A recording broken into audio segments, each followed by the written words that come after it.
Remarquez que le passage relatif à ce reste qui pousse des racines est une résultante, un aboutissement, un témoignage à la puissance de Dieu. Le chapitre 36 du livre d'Ésaïe nous parle de Sanchérib et de son envoyé Rabshakeh, qui jette le gant par ses discours orgueilleux et provoquants, non pas tant à Ézéchias et aux Juifs qu'à leur Dieu. Il se vante impudemment d'avoir raison de Dieu. De tous les dieux des peuples de la terre, aucun n'a pu résister à son maître. Comment serait-il autrement du Dieu des Juifs?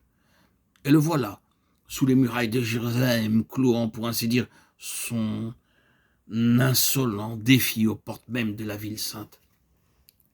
Et pourquoi Dieu a-t-il permis cela? Il les a pourtant vus venir de loin, du fond de la Syrie, quand ils sont mis en route pour Jérusalem. Pourquoi ne les a-t-il pas arrêtés, détournés de leur projet?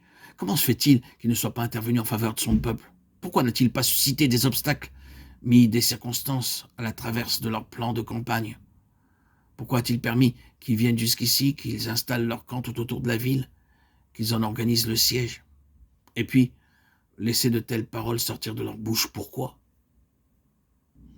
Quelles que soient les apparences, tout cet ensemble est le fait d'un Dieu souverain et tout-puissant. C'est lui qui a autorisé tout cela. C'est lui qui a laissé les choses en venir au point précis où elles sont maintenant. Ézéchias reçoit la lettre, déchire ses vêtements, se revêt d'un sac et s'en va déployer le parchemin devant l'Éternel. Oh, quelle détresse! Dieu a permis que Sanchérib, nous pourrions même dire, Dieu est allé chercher Sanchérib et la puissante armée des Assyriens. C'est lui qui les a attirés, c'est lui qui en a couvert le pays, qui a armé leur cœur et leur volonté, qui a laissé l'arrogance enfler leur langage, si bien que dans l'étalage de leur puissance, l'orgueil et la présomption ne connaissent plus de bornes à leurs propres yeux. C'est tout juste si le ciel lui-même n'est pas à leur service. Oh, très bien. Mais c'est Dieu qui est derrière tout cela. C'est Dieu qui les a amenés là. Il a un reste en vue, et il faut que le reste prenne racine. Quand Sanchérib et les Assyriens sont allés aussi loin qu'il est possible d'aller, quand ils se sont enflés jusqu'à l'extrême limite de leur capacité, quand leur suffisance et leur insolence sont allés jusqu'aux nues, alors à cause de son reste, Dieu envoie un ange. Certainement, pour faire face à une pareille situation, Dieu aura besoin d'une puissante armée. Et l'ange de l'Éternel sortit. Regardez les choses de près, bien-aimés.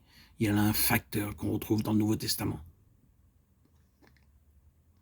L'adversaire vient parfois se camper devant les plus faibles parmi les saints du Seigneur et cherche à les impressionner par son importance, par sa grandeur.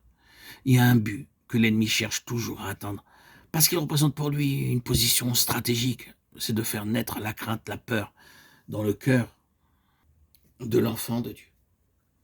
Il n'y a pas une chose qui apporte avec elle plus de faiblesse et qui laisse derrière elle plus de dévastation que la peur. Ah, si l'ennemi peut insinuer la peur dans nos cœurs, il tient la place. Aussi, ne manquera-t-il pas de faire étalage de sa personne et de s'efforcer par tous les moyens de nous intimider par un déploiement outré de ses forces. Nous devons prendre garde, naturellement, de ne jamais sous-estimer la puissance de l'ennemi. Mais nous ne devons pas oublier non plus de toujours maintenir exacte notre échelle de comparaison entre la puissance de notre Dieu et celle de Satan. La faiblesse de Dieu est plus que suffisante pour tenir en échec toute la puissance de Satan. Quel est, en dernière analyse, le vrai sens de cette histoire?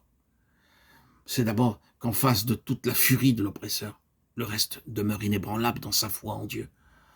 Ensuite, Dieu démontre que s'il a laissé l'ennemi se livrer à de tels succès, c'était simplement pour faire la preuve que son reste ne peut pas être détruit. Car le reste prend racine en présence même de Sanchérib, à la face des Assyriens. Ce qui sera resté poussera encore des racines par-dessous. Voyez, c'est là l'aboutissement.